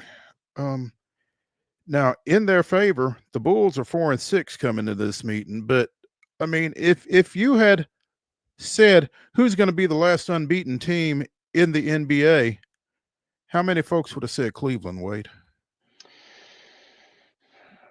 Probably not. I mean, not many. Even the insiders, they were projected to be a hot team this year. But yeah, undefeated, probably not. And I think part of that is, the Celtics have, by default, kind of given them that mantle. I think, they would have been your choice. I don't know that many people would have predicted the Warriors to be sitting there as well as they've been playing either. But Cleveland has been playing well. Garland's been a huge part of that, and continuing to win games as they get ready, and of course, naturally, now that we bring it up, Chicago will shoot the lights out tonight and somehow win. But it has been a great start. And so that's the thing. They've gotten the leg up on Boston for now. I don't know that they'll have the goods to hang on to the 1 seed by the end of the season.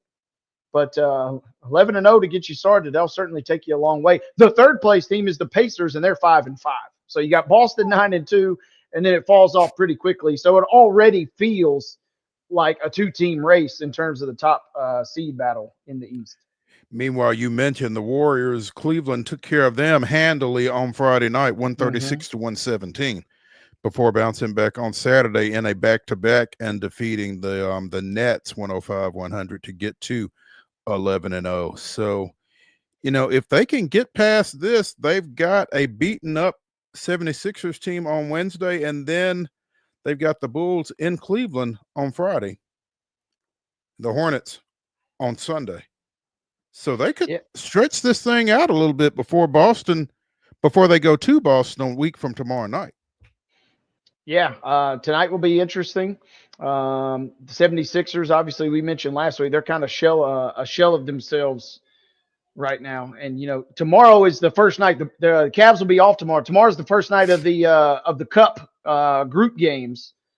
But that game you just mentioned, that could be appointment television, depending on how many playoff teams we still got hanging around for high school football. No, correction, that's on Tuesday.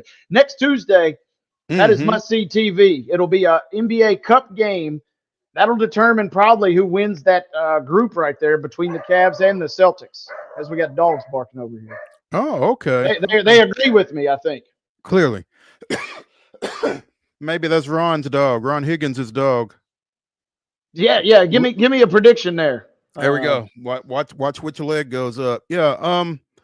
The Thunder losing Chet Holmgren for a minute, 8 to 10 weeks, with a right iliac wing fracture, which is hip related, I believe. Sustained it in Sunday's loss to Golden State. Right iliac wing fracture. Who is your ATC buddy down there that could get us up to speed on that? Yeah, I'll get on the horn with Grant Fairchild at UT Southern and see if we can do something, because I'm not familiar with that. I do know that Holmgren, kind of like Wemby to an extent, it feels like a strong gust of wind is going to lead to an injury with those guys. I mean, they are just such genetic freaks. Hopefully it's, he's able to make a safe comeback, because we saw obviously him missing his entire rookie season. Yeah. Guys like that just feel like they need to just literally take up residence in a weight room somewhere. That said, Ja is also week to week with a hip situation. His is an extreme hip flexion. So maybe this is less structural and more tissue related. Seen on crutches during Friday night's win over the Wizards. Apparently suffered a partial posterior hip subluxation without a dislocation and multiple grade 1 pelvic muscle strains, according to NBA.com, in their Wednesday matchup with the Lakers. I guess this was after he shoved LeBron. But yeah, he is considered week to week right now with that situation. So the hip, always the hip. Yeah, it's been a tough start for the Grizz. Stop me if you've heard this before in terms of injuries. With Bane, Jaren Jackson was banged up at the very start of the season. Ja was also banged up in the preseason, but he comes back. The team is good enough, and they've gotten off to a decent enough start. They can make some hay, probably not amongst the contenders, certainly without him, but getting him back sooner than later is of the utmost importance for that team. 7-4, leading the Southwest. Yeah, playing well. I mean, so you're talking about them playing as well as they have with a couple guys banged up for the Grizzlies, and Jalen Wells. It's funny, you draft Zach Edey, and he was your preseason rookie of the year betting odds leader, but Jalen Wells has been the guy that has really carried the fold for them thus far. He's kind of thrust his way into recognition. And then, of course, we got, Scottie Pippen and Scottie Pippen Jr. becoming the first ever father-son duo to record triple doubles in the history of the NBA. Much to the chagrin of the Jameses. Some stats you can't really force your way into, and doesn't feel like we're destined for a Bronny triple dub anytime soon. Not at this level. Yeah. Let's take a break from the Lee Company studios. When we return to Main Street Sports Today, presented by the Tennessee Orthopedic Alliance of Columbia, we will be joined by the Athletics' Joe Rexrode. Stay tuned.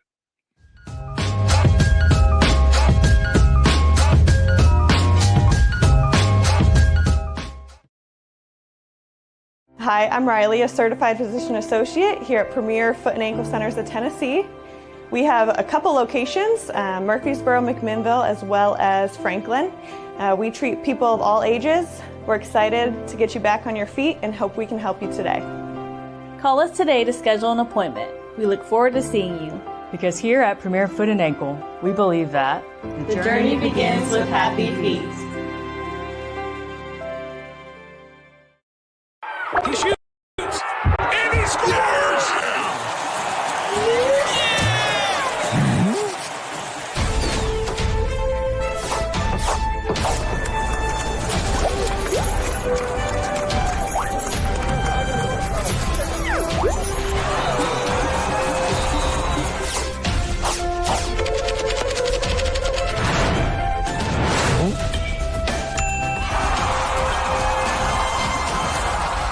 Whether you're an athlete or a weekend warrior, when it comes to your performance, don't settle for anything less than excellence. We're proud to announce that Mid-Tennessee Bone and Joint Clinic is now Tennessee Orthopedic Alliance of Columbia, where we are redefining sports medicine and orthopedics. Tennessee Orthopedic Alliance's team of expert sports medicine physicians understands the unique demands of your body. TOA Columbia specializes in personalized orthopedic care, offering state-of-the-art treatments for everything from sports injuries to joint replacements. Learn more at toacolumbia.com. With Lee Company technology, the best handymen are hands-off.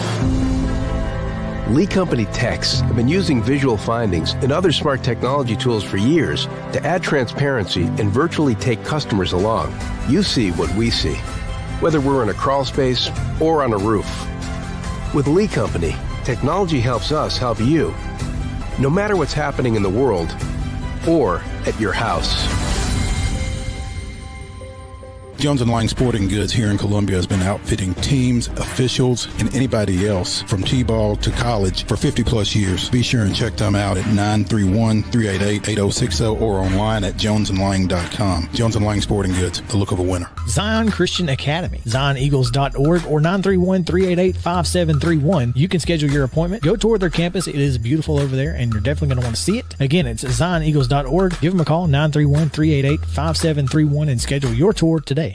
Piggly Wiggly, located in Neely's Mill Shopping Center, is Columbia's locally owned and operated Cost Plus 10 grocery store dedicated to serving the community with low prices and smiling faces. Piggly Wiggly offers fresh, hand-cut meats daily, as well as daily hot plate lunches from their deli counter.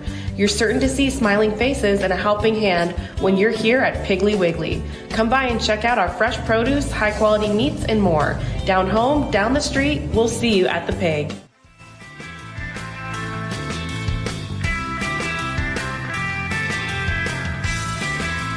The Monday Mirror continues here on Main Street Sports Today, presented by the Tennessee Orthopedic Alliance of Columbia. That's Wade Neely. I'm Maurice Patton. We're coming to you from the Lee Company studios of our respective homes, and we are pleased to now be joined by Joe Rexrode of The Athletic. Joe, how's your Monday? Joe. Hey, Joe. Where you going with that gun in your hand? Mark, do we have out Joe? there somewhere? Yeah.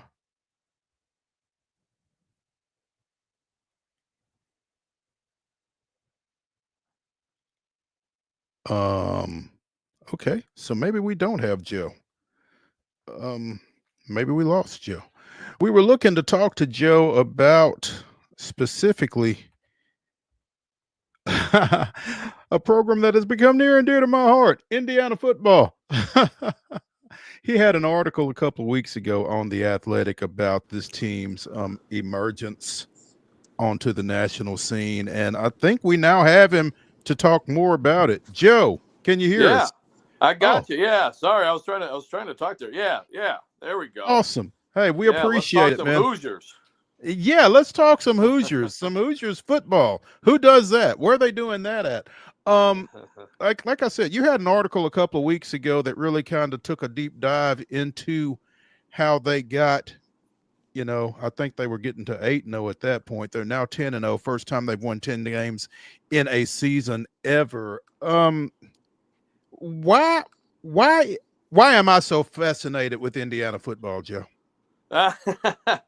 Well, Mo, I'm right there with you. I'm probably because you and I have been around a few years, and so we're just used to Indiana football just having zero chance to do anything. I mean, look, I covered the Indiana-Michigan game on Saturday, and walking in, I took a terrible picture like I often do, and tweeted out, I said, I've covered like 7 or 8 Indiana football games, all when I was on the Michigan State beat in that stadium. And the tailgating scene Saturday, like all those other games, would not have added up to what I saw Saturday. And then in the stadium too, as you might imagine. But It was truly amazing. And another thing that was different, by the way, that stadium used to be an open end zone, and they've closed things off and done some things that you need to do to make it a lot better environment. But look, I think I still don't totally understand how they could be this good when essentially they are leaning on a slew of James Madison transfers, a Mac. Tells you how good JMU was, right? Yeah, right. Seriously. But look, I think one thing we're learning, and we'll see. I know that right now Indiana is hot on the trail of a coveted 5-star quarterback out there. So we'll see what this does in terms of long-term and staying power.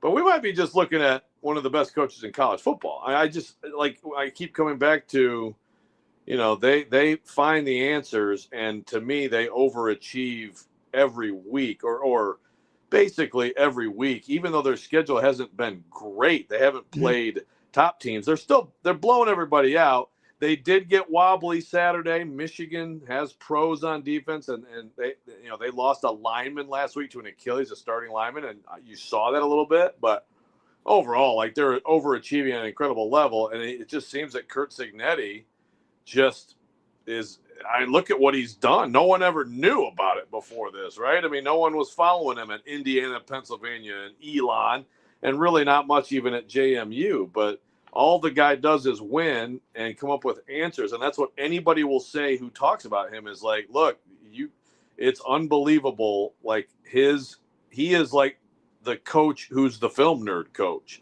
He's not the CEO Ed Orgeron coach. I'm the one finding all the little edges and overturning the little rocks and finding ways for us to win. And he just has an incredible knack for it. 62-year-old overnight success, right, Joe? Exactly. Yeah. And I mean, it's an interesting story because, he was kind of on that. He was kind of getting passed over by Saban at Alabama. He thought he should have been OC.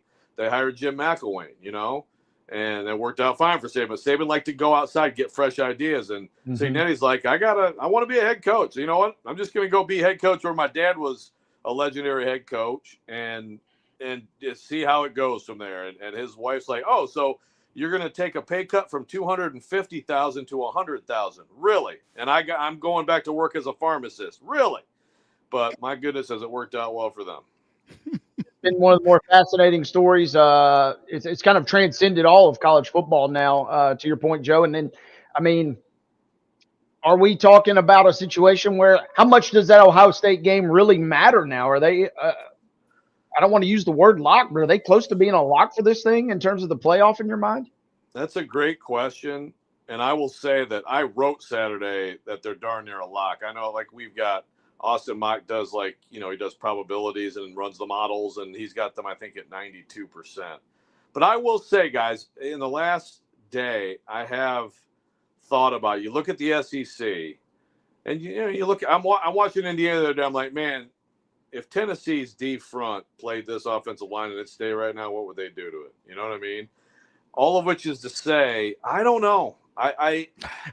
If they go to Ohio State and get absolutely trucked, which I don't think they will, but if they do, and you're ending up there in 11-1 with no top 25 wins and a pretty, kind of an unremarkable win over a talented but very flawed, not good Michigan team, and then you get crushed by Ohio State, I think a 2-loss Tennessee, a 2-loss Ole Miss, that fifth SEC team could probably make a pretty good case. And I look at it like, if we're just going to take, it's funny because Indiana, Tennessee in the first bracket were matched up, right? In an 8-9 right. game, it would be. I think Tennessee is vulnerable too, potentially, where I didn't necessarily think they would be. So I look at this week, Tennessee at Georgia, and next week, Indiana, Ohio State. If one of them, is really competitive in a good game and the other one isn't, I mean, could that be the difference? Who knows? I mean, we are going to be talking about splitting hairs here when it comes down to the actual 12. And I do wonder if the SEC has a shot at 5. Joe Rexrode of The Athletic joining us here on Main Street Sports Today, presented by Tennessee Orthopedic Alliance of Columbia. And Joe, again, I have a lot of fascination, admiration for this Indiana team and the job that Curt Cignetti has done. What I don't have is a lot of admiration or respect for the folks that are saying if you put Ohio State on Indiana's uniforms, or if you put Penn State on Indiana's uniforms, they would be a top 4 team. Because as you said, I'm looking through the schedule. FIU, Western Illinois, UCLA, Charlotte, Maryland, Northwestern, Nebraska, Washington, Michigan State, and Michigan. And, not to be disrespectful of what Indiana's done. I mean, again, I love it, but they've not really beaten anybody. And I think when you look at where they are in the college football rankings, I think that's a reflection of their schedule more than anything else. And so, I mean, Indiana has had a great season. They've had a fantastic season, but I don't think you have to discredit yourself by saying that they are being disrespected. Yeah, I'm with you. I would like to see. I think you're right. I would like to see what it would be, just because I think sometimes people still do give bumps to teams for their helmets. They shouldn't, but I think they do, right? I mean, I think you could argue that Penn State's getting that now. What have they done? I mean, they've impressively, that's a fair question.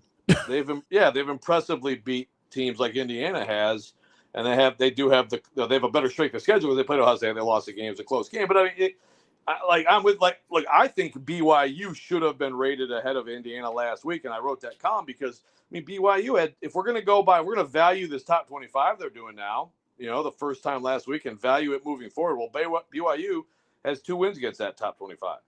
Indiana none. I mean, why does that? And they're both undefeated. I mean, to me, that would be. But this is where we get into the hazy eye test stuff. And look, the eye test has been really good. Before the second half against Michigan, it was like, this team they're just really good. They're excellent. They're excellent. And it's like you can go to the transitive property. You can see it like Nebraska almost winning at Ohio State, Nebraska blowing out Colorado. Ignore some of the other Nebraska performances, but you can say Indiana blew them out, right? But yeah, it's not much. So I think I'm with you. Like, I think they're in about the right spot. I'm really going to be interested tomorrow to see what does that close game do. Against a 5-5, it's Michigan, but it's 5-5 Michigan. Does that knock them down? I mean, what does what Alabama just did to LSU, what does that do for them in 1 week? I mean, my goodness, that was an eye opener. And they still, despite the 2 losses, they also do have the win over Georgia. Of course, then again, that's lost some value. So I mean, it's just it's you can go around and around with a lot of this stuff. The eye test is ultimately going to have some say in it, and people are guaranteed to be angry in the end. We know that. No doubt. And we were talking to Chris Lee in the first hour, and it's like, of all the years for the 12-team playoff to make its debut, I don't know that the 12-team playoff is going to solve anything this time. I think there's going to be just as much, up in the air over getting 12 teams and getting them in the right spot as we had with the 4-team playoff last year. Yeah, no, well, for sure. I mean, look at the NCAA tournament. We're sitting there screaming about teams 69, 70, and 71, right? So, I mean, wherever you put the line, there's going to be people upset. The question to me is, like, are there going to be teams left out that could have won it all? And that, like, and it may be, which to me, I mean, I think it's amazing that we have Vanderbilt now competitive, that we have Indiana doing what they're doing. I mean, I'm not ready to sit here and say, wow, we have just got crazy parity now in college football. I mean, there's still, there's still advantages that are there for a select few, and they're going to matter. But at least it's like a 12-team year when we have a lot of teams that I think could beat a lot of other teams. Oh, yeah, you're not going to have to reach for 10, 11, 12 by any means. Joe, going to the other end of the spectrum, is Mike Norvell, moving deck furniture on the Titanic as he gets rid of his offensive and defensive coordinators this weekend after that huge loss, another huge loss? Yeah, and like the receivers coach too, right? I mean, my goodness. I mean, don't you still have to have like people like work for the rest of the season? You know what I mean? Like, who gets those jobs? Right. You're gonna elevate some grads, get some student managers. Like, the in-season assistant coach firings to me always was so like, counter to like logic of just like, you need like the labor done. I have to, you look at his buyout and the fact that they're just a year removed from that season last year. And I think this probably signifies that this is like what he has to do to keep his job, and he'll be back. But my goodness, I mean, who knows? I mean, that's the thing. It's like, for coaches who are kind of on the hot seat now, the timing right now, we've seen it with Billy Napier, the other Floridas, like the fact that all of a sudden you're talking about $20 million in revenue sharing out of your budget does, I think, serve as a little bit of a deterrent, right, to pay the huge buyout and fire the guy now thing. So Napier apparently coming back. Maybe that does help Norvell come back. Maybe that helps Brent Venables, Now, the thing is, I could see Norvell and Venables, if they do come back, which is what I would predict right now, then, they could also be like in-season firings next year. I mean, it's tenuous. I just can't think of many examples like Florida State in terms of how great they were last year when healthy. Mm-hmm. And again, they were a very, very portal enhanced team, right? But still, like for them, and I understand the QB choice was bad and all that stuff, but that doesn't explain all this. It is like rotten to the core there all of a sudden. It was so bad. I watched and man, I got my feels. I was watching the highlights of 1993 Florida State versus Charlie Notre Ward. Dame. The first ever college game day road trip, and just getting goosebumps watching that, and then it's 52-3. And it feels like a pure. Luckily, Notre Dame is halfway decent this year because that felt like a real snoozer compared to that rivalry in years past. And I'm like you. It feels like Norvell probably does come back, but then immediately becomes public enemy number one heading into 25. Yeah, like it's so hard because you have the buyout. I mean, look, it's not like he just got there. I feel like he had been obviously making some progress in building the program, but now like the negativity just gets so out of hand, right? And then the recruiting and the portal and all that stuff, and it's off season. It makes it so difficult. It's so, to me, like in college football, way more than like the NFL, right? Because you have to worry about recruiting and things like that. It's just it makes it so much harder to do your job and to keep your job. So, I mean, it's tough sledding, but I mean, obviously he's made some serious mistakes over there. Pretty stunning to see.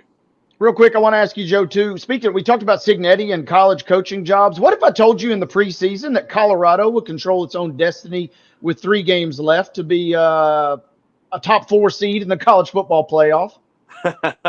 I would have laughed at that. Not as loudly as like Indiana or some of these other things, but I certainly would have laughed. I thought that was like maybe a 6-6 team. It's like I just don't see how they fix some of their issues on D and the offensive line.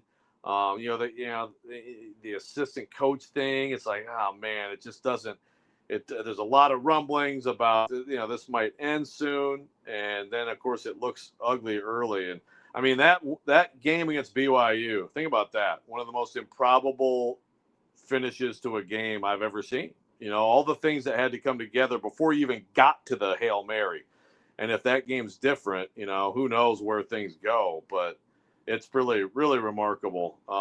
And yeah, I mean, I think Signetti's probably National Coach of the Year.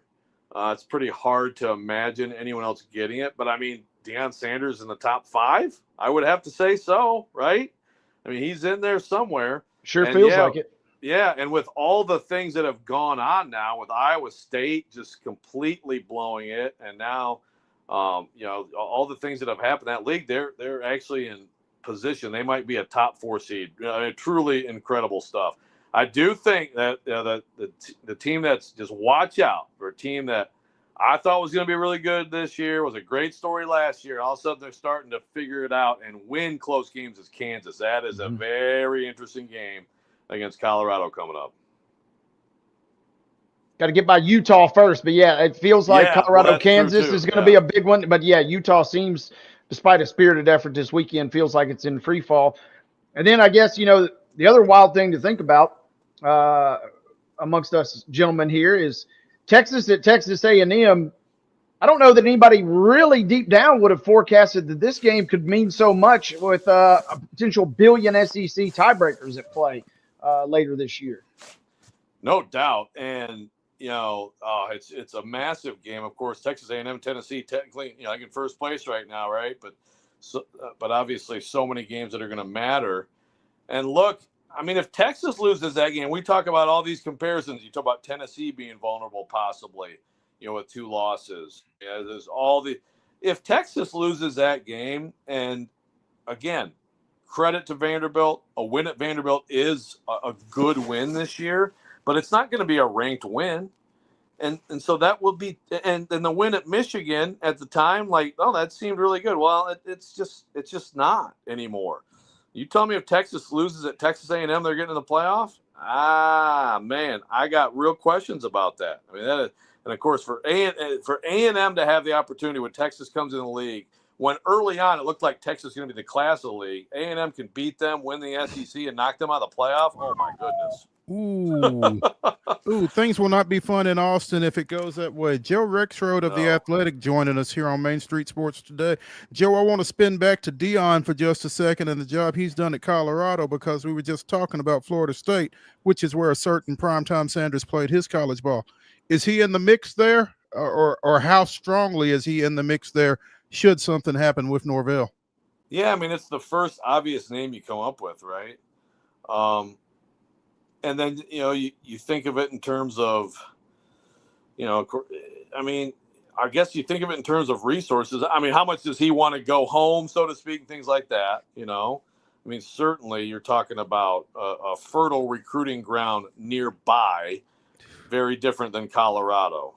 But, I don't know. It's an interesting, it's just the way the game has changed now and recruiting has changed and all these things. And it's ACC compared against Big 12, and in both cases, like I think right now, a lot of coaches are like, can I get into the SEC or the Big 10? Because over time, like the resource gap is just going to grow with the TV deals. So, I mean, I don't know if Dion cares as much about all that stuff or not. That's what I was wondering, if he was driven by that, given, his pre-coaching career. Yeah, I mean, it comes down to, do you believe that you can win a national championship? I mean, to me, it's hard to buy that even with that, and obviously you got Florida State and the lawsuit with the ACC, all that stuff. Moving forward, can you still put together a national championship caliber team at Florida State? I have to think you can, even with that gap, right? I mean, I still think the top programs can figure that out. I mean, look at SMU sneaks into the ACC here, and they got money, and they are immediately good, So I would think that, that would just be a natural thing that whenever, it's a little bit more when than if now, Norvell goes, that he's the top target. It's going to be interesting. Meanwhile, the guy that gave Billy Napier the vote of confidence, is he around much longer? Yeah, that's a great question, Mo, and I can't see it. I mean, with this whole thing with Todd Golden now, I mean, what an absolute mess. Whatever is however that plays out, it's just a mess. And yeah, I have to think that, if you want to do an AD hot seat list out there, right? Like I would have to think that Strickland would be real high on that right now. Joe Rexroad of The Athletic joining us here on Main Street Sports today, presented by the Tennessee Orthopedic Alliance of Columbia. Joe, man, always a pleasure getting you on, and we appreciate it. And good luck to Brennan and the Knights this weekend in round 2 of the playoffs. You all have Shelbyville, is that right?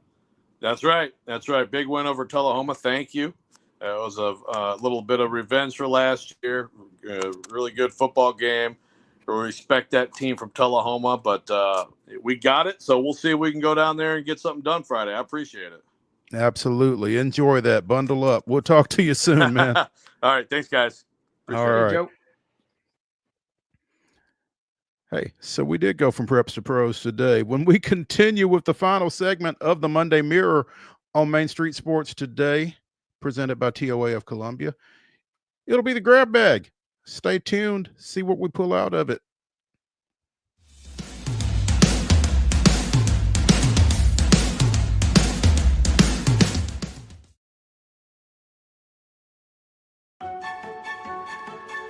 So, you want to be a part of the Busy Bee team, huh?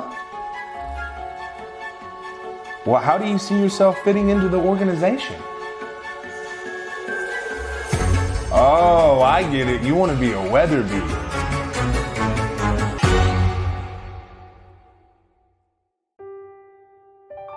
This holiday season, the largest lantern festival in the country returns to Nashville Zoo.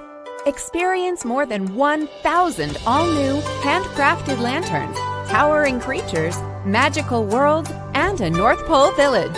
At the center of it all, the Smashville Ice Rink. Welcome back to Zoolumination at Nashville Zoo. Bigger, brighter, and better than ever.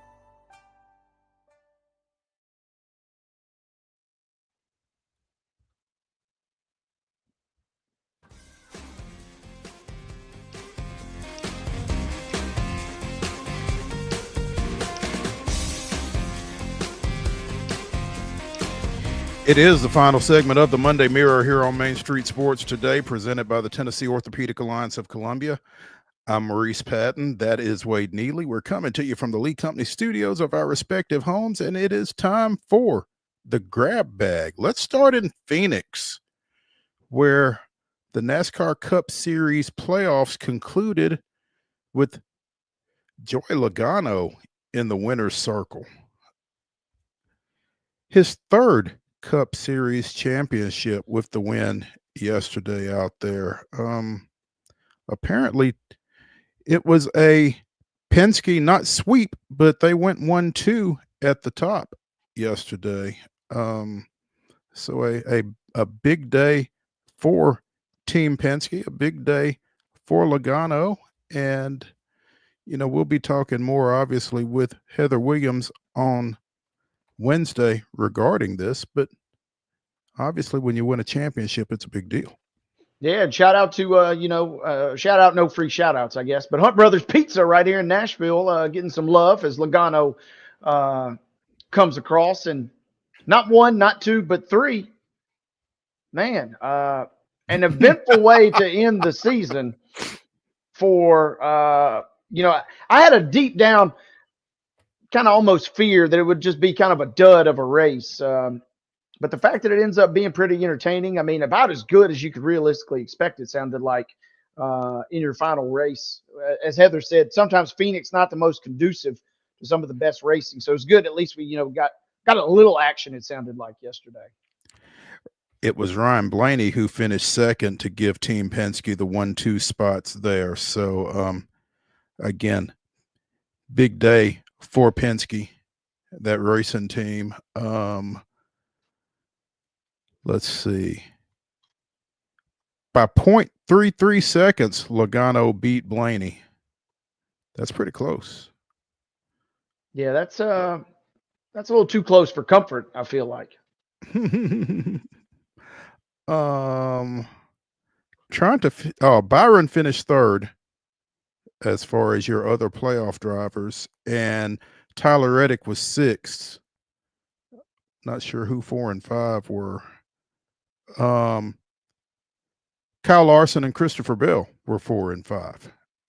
Bell, who was disqualified at Martinsville last weekend and was pretty salty about it. Saw an article late last week where felt like he was cheated out of the chance to race, was his comment. So again, we will visit more with Heather on all of that on Wednesday. Looking forward to it.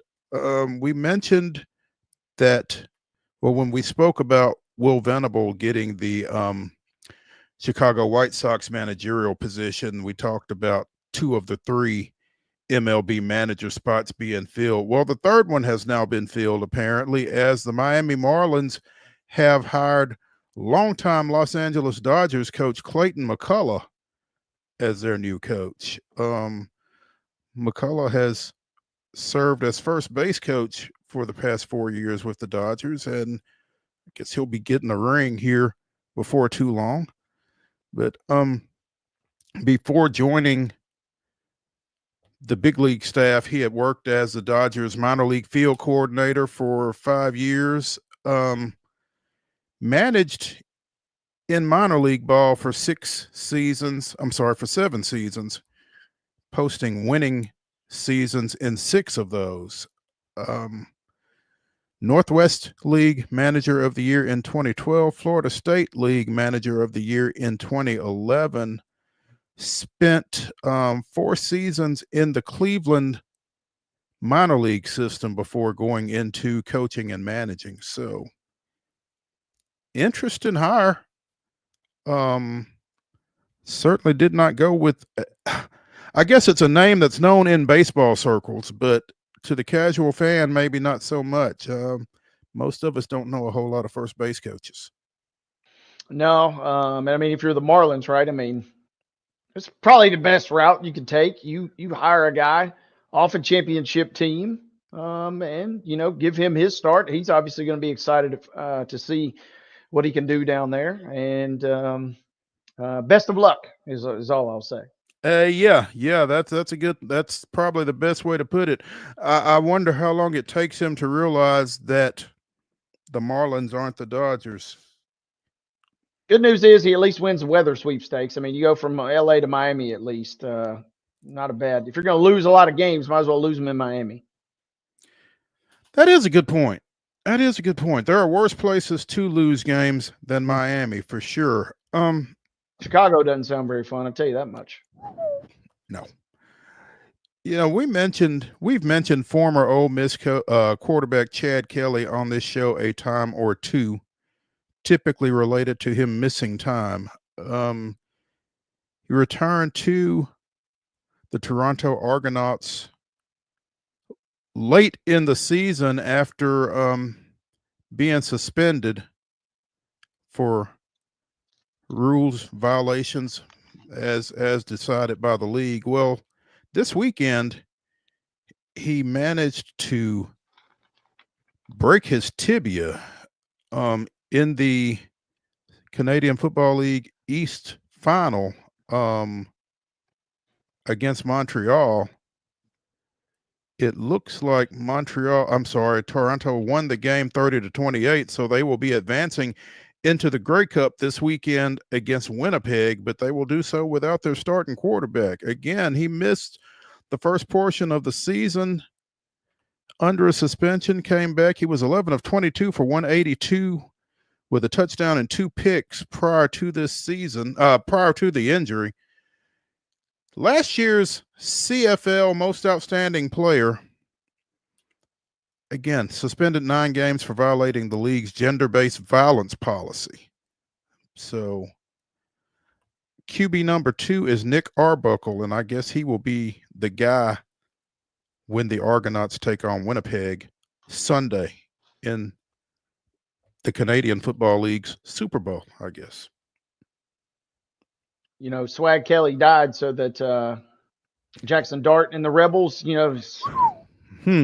still alive by the skin of their teeth. But yeah, it's a tough situation. I'm Googling Nick Arbuckle. I can honestly admit I'm not familiar with this guy. I'm not very familiar with Nick Arbuckle either. He ended up playing at Georgia State, though, apparently. Okay. But, it's a decent some belt caliber quarterback. Best of luck this weekend. Yeah. Third quarter, Kelly sustained the injury to his lower right leg.